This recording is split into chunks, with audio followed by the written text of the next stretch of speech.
mais de 50 anos selecionando Nelore.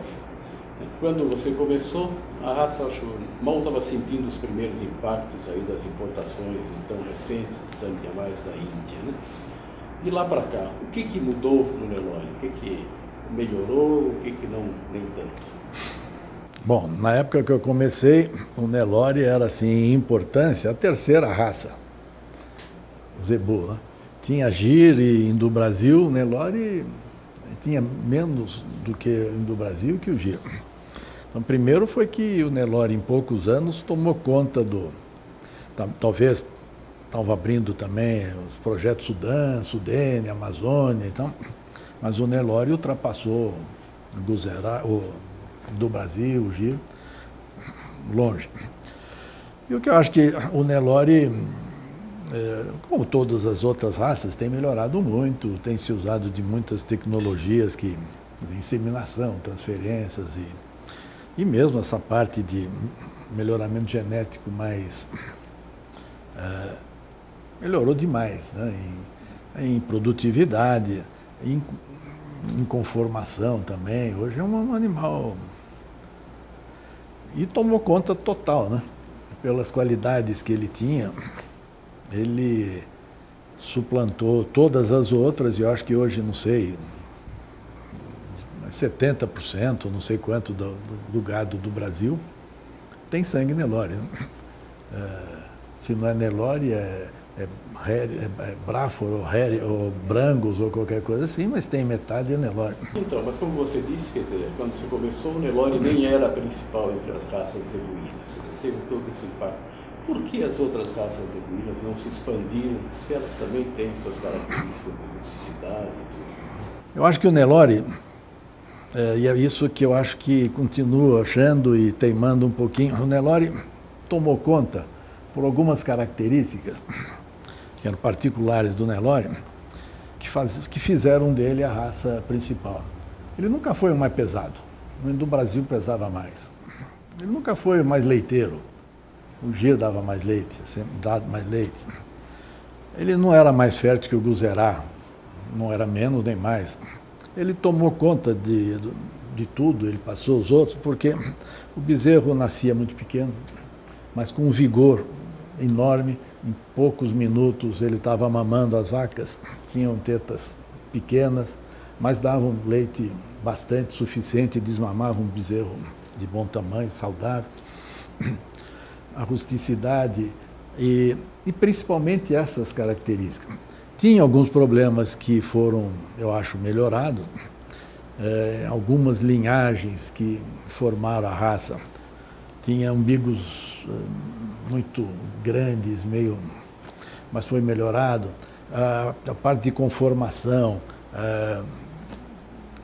a quantidade de carne.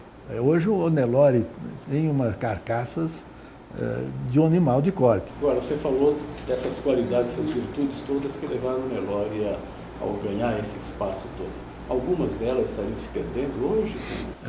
Um animal mais produtivo, às vezes, perde um pouco de rusticidade, isso é mais ou menos normal, mas eu acho que estão deixando, com uma fixação em números, eles estão deixando de ver esse tipo de características. Então, parte de aprumos, de facilidade, eu falo nem tanto de aprumo, eu vejo mais a facilidade de movimentação. Às vezes não precisa ter aquele aprumo perfeito, mas precisa andar fácil, precisa se movimentar. Essas fazendas que tem Nelore são fazendas imensas.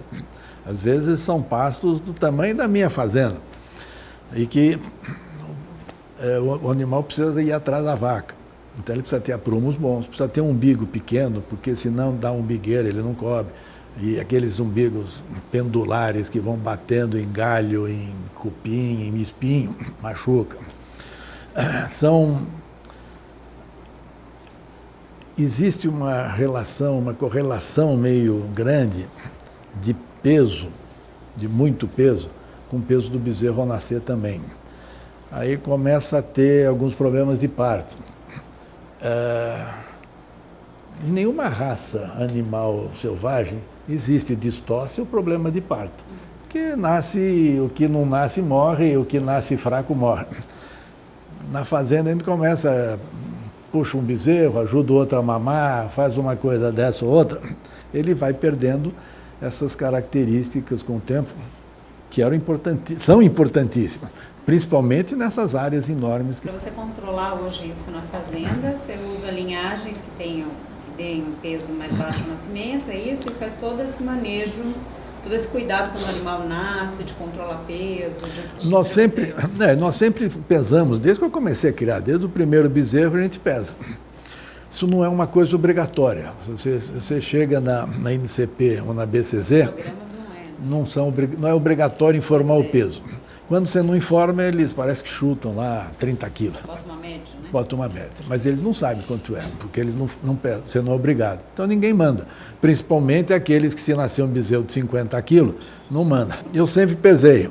Se você for pegar um catálogo do Angus americano, você vai ver de facilidade de parto. É uma coisa importantíssima em qualquer raça de corte no mundo inteiro. Só no Brasil que não se fala nisso. E nem usa. Você vê que no MGT não entra, ou no IABCZ não entra o peso ao nascer como uma... Não está no índice. Não é um componente. Agora, primeiro precisa nascer o bezerro para depois pesar. Né? Já nem eles falam disso, que eu acho que é importante. Eu acho que seria melhor que se ele pudesse nos dar essa referência. É necessário hoje uma reformulação desses índices que a gente tem? Como você vê esses índices como ferramentas? Sim? Você acha que eles precisam ser mudados? Esses índices têm algumas características que eu acho que podem servir para algumas fazendas muito bem tocadas, e seria o ideal que pudesse. Mas no Brasil, na pecuária brasileira, nos cento e sei lá quantos milhões de cabeças que tem de Nelore, não tem 1% das fazendas que vão poder usar, colocar touros ou inseminar novilhas de 14 meses. No Pantanal, no Cerrado, na Caatinga, em fazendas enormes. Eu não consigo na minha. E esse índice privilegia a idade ao primeiro parto, precocidade sexual, uma série de coisas que eu acho que não serve para 90% das pessoas. Não que não seja boa, não que não fosse ótimo se todo mundo pudesse estar tendo novilhas de 14 meses na estação de monta. Mas eu não sei se fazem, eu acho que não fazem. Quando eu vendo touro, meu negócio é touro, nós vendemos, sei lá, 250, 300 touros por ano. A pessoa que vai soltar esses touros na fazenda, ele vai pôr lá 10, 15, 20 touros por lote de vaca. Esse touro é muito mais importante que ele seja equilibrado, que ele seja relativamente bom em tudo, porque ele vai melhorar, do que ele fala, não, esse é excelente para peso, mas ele vai ser ruim para leite, ou ele vai ser ruim para peso ao nascer, ele vai ser ruim para alguma coisa. Então, ele melhora uma coisa e fala, poxa, minhas vacas aumentaram de tamanho, só que não dão leite. Aí você põe o de habilidade materna, agora dá muito leite, mas não dá isso. Então, eu acho que ele tem que ter um equilíbrio. Qual é o animal equilibrado?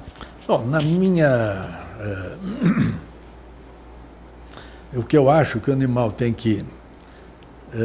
lógico, é importante que o bezerro nasça e viva. Então, ele deve nascer num peso normal e tem que ser bem mais pesado do que era antigamente. Hoje, os animais cresceram, né? Então, mais bem alimentados, 35, 36, por aí, até 40.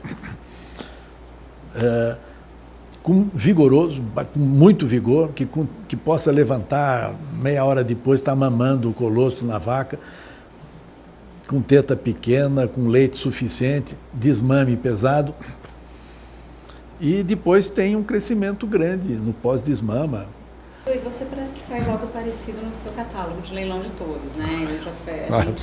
Você tirou o índice, aboliu, como normalmente o pessoal usa para vender o touro, classifica no índice, no catálogo, você tirou e colocou alguns componentes desse índice, né? Primeiro, quais são que você usa? As características maternais, eu ponho a habilidade materna, eu ponho o peso ao desmama, que eu acho que é a hora que desmame o bezerro pesado. E o peso aos 450 dias. não ponho mais perímetro. Eu punha, não ponho mais. Primeiro porque eles estão falando que não, DEP de fertilidade. Não tem nada a ver perímetro com fertilidade. É verdade, usam como DEP de fertilidade. Mas eles põem DEP de fertilidade. Não é. Isso bom, eu não acho que seja. Eu não sou veterinário, mas todas o que eu tenho lido a respeito, pode ser que seja para o animal ao ano, que tem um perímetro maior do que o outro, ele vai estar talvez mais apto a, com 14, 15 ou 16 meses, produzir sêmen do que o outro. Não que ele vai ser mais fértil quando ele tiver 18 ou 20. Então tem precocidade sexual, indiscutível. Não mais fertilidade. E aí eu ponho facilidade de parto, que é uma coisa que ninguém usa, e hoje eu estou pondo epemuras, porque eu estou pondo a nota que eu dou para umbigo, para prumo, para isso, porque é uma coisa importante. Umbigo, eu parei de olhar umbigo faz muito tempo. Hoje eu estou com fixação de novo no umbigo, porque era um defeito que tinha acabado. Mas voltou também? Você sentiu? Uma barbaridade. E não só em tamanho, como voltou em posicionamento. E até quando esses que têm um posicionamento pior, dá uma exposição de mucosa também. Então isso, soltar no pasto, é umbigueira sem dúvida. Agora, você tem sempre um padrão de gado, desde que você começou até hoje, que você mais ou menos mantém aquele modelo que você tem na cabeça do animal equilibrado, sem ser um animal tão alto. Você resistiu a alguns modismos que permearam aí. Tive sorte. No começo era meio de sorte, porque eu gostava daquele jeito, parecia mais um gado de corte europeu, não sei. Então era mais baixotão, mas não foi por... Depois nós vimos que realmente esse exagero, acho que tanto de um lado como do outro, é perigoso. Vou voltar então aí aos programas de melhoramento. Você participa de quantos, cara? Eu faço 2 programas, a NCP e o da ABCZ. Como você faz? Então, você tem 2 programas. Quando você vai fazer a seleção, você prioriza a informação de um, de outro, você mescla os dois? Como é que o criador faz no momento que ele tem 2 programas para nortear ele, ou às vezes até 3? Eu uso um pouco nos programas, eu pego assim, esse touro é muito bom, eu quero usar esse touro, ele é muito bom para perímetro, mas muito ruim para... Então eu pego quais são as 10 vacas piores minhas para perímetro e faço com aquele touro para melhorar aquelas 10 vacas, porque elas devem ser muito boas para peso, para habilidade, que são só as 3 coisas que a gente via. E ao contrário é a mesma coisa. O touro é muito bom para peso, mas é péssimo para habilidade materna. Esse para mim é um problema menor, porque o nosso gado é bom nessa parte. Mas eu dava uma equilibrada. Só para tirar, por isso que eu punho esses animais de fora, para dar uma... E depois, eu não me importo muito. Os 2 touros ou 3 touros que eu mais uso hoje no meu plantel são touros médios de habilidade. Não são fantásticos. Quer dizer, médio, eu acho muito bom. São top 5, top 6, top 8. Mas é top 5, 6, 8, 10 em tudo. Mas se você pegar o top 10 e o top 01, a diferença entre eles é 8 ou 10 quilos. Mas não é 8 ou 10 quilos, é 8 ou 10 quilos a sobre ano, quando ele já está com 500. Então um é 506, outro é 508. É 1%. Você sente muito essa questão de valorização grande desse 0%? Quanto menos a pessoa entende de gado, mais ele quer o 01. Porque ele não entende. Ouviu dizer que o 01 é bom e que o computador faz uns acasalamentos e o computador... É feito a maior parte desse pessoal que... põe no computador lá, qual que são os melhores touros para essa vaca. Ele acasala aquilo que vai dar o maior MGT. Não interessa se vai ter o resto, é um negócio feito por uma máquina. E não é o nosso... Ele não sabe dos problemas que tem, que vão ter depois. É uma forma de... um sinal de alerta para os criadores? Eu acho que sim. E estou pondo, e nesse novo, que não ficou pronto ainda, deve ficar pronto esse ano, tem os bravinhos lá, eu estou falando, esse... Por quê? Porque nasceu muito pesado. Às vezes ele nasceu, lógico, se tem problema de parto, se tem problema disso, às vezes ele nem põe.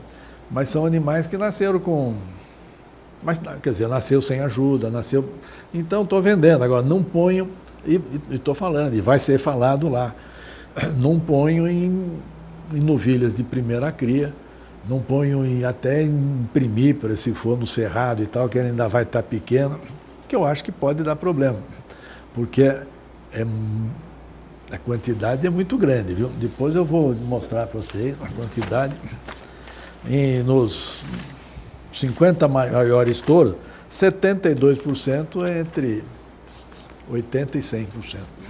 E 100% é 65% deles tem 100% para peso a nascer. É muita coisa. Então são de touros, esses top 01 são touros normalmente, porque a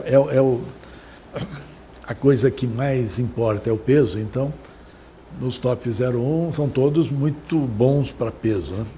Você já acompanhou o leilão de circo, de arquibancada, o leilão, enfim, de casa de show, o leilão pela televisão. E hoje como é que você está vendo o futuro do leilão?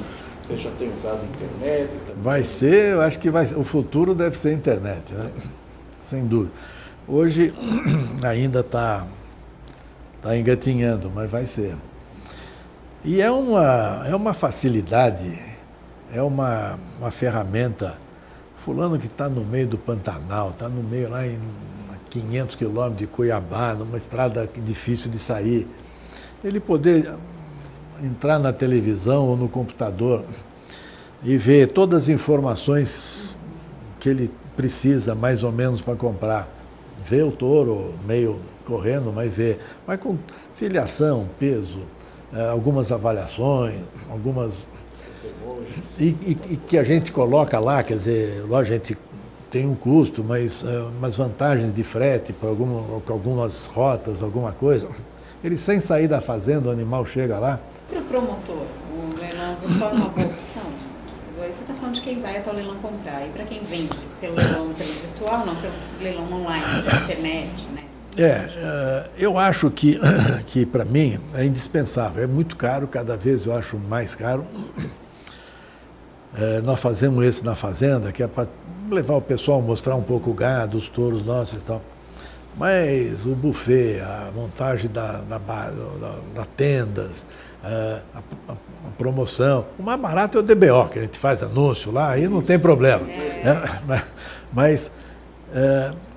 E a televisão, que aquilo é muito caro. Quer dizer, você não faz um leilão, o leilão acaba sendo assim 10%, 12% do faturamento do leilão. Fora depois a alimentação que você teve que dar, uma ajuda em frete. Bom, se for vendo isso, você vai gastar. É muito caro para a gente. Você falou bastante em avaliação, né? Você teria só animal registrado. Só. Como é que você enxerga aí os programas de SEIP? Você tem alguma restrição a esse tipo de avaliação, seleção? Não. Eu acho que você tem animais ceipados de muita qualidade. Tem alguns programas que fazem... Bom, todos esses programas nossos, eu posso ceipar também, né? Você pode ter... Quer dizer, ele pode ser controlado e registrado e ceipado também. O ceipado melhorou muito também. Antes, tinha animais ceipados que eram... estranhos, assim, como racialmente falando. Hoje não, já tem uns animais ceipados que, se fossem controlados e registrados, eu teria vontade de experimentar.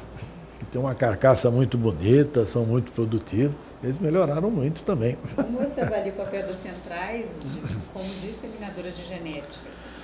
Bom, eu acho que realmente é importantíssimo, e acho que do lado deles, eles também têm que vender eles têm que ter o que vende. O que vende é o 01. E é muito fácil para os vendedores dele falar, não, esse touro aqui é 01. E o pessoal compra. Agora, então eles não podem ser muito exigentes quanto a isso. Talvez, se eles, pelo menos nos exageros muito grandes, eles tivessem um pouco mais de cuidado, porque eles têm uma responsabilidade. Então, animais que se sabe que não podem cobrir, que nunca conseguiram cobrir, porque eles não andam, não conseguem cobrir, não pode disseminar essa genética. Um animal que tem um umbigo muito grande demais, passa do jarrete, com mucosa aparente, tem alguns defeitos muito graves. Agora, um pouquinho, tal, 0,1, está vendendo, tem que vender. Lógico, se eu tivesse lá, eu precisava vender também, né? Mas eu acho que em casos muito graves, se eles fossem um pouquinho mais... eu acho que ajudaria a pecuária do Brasil.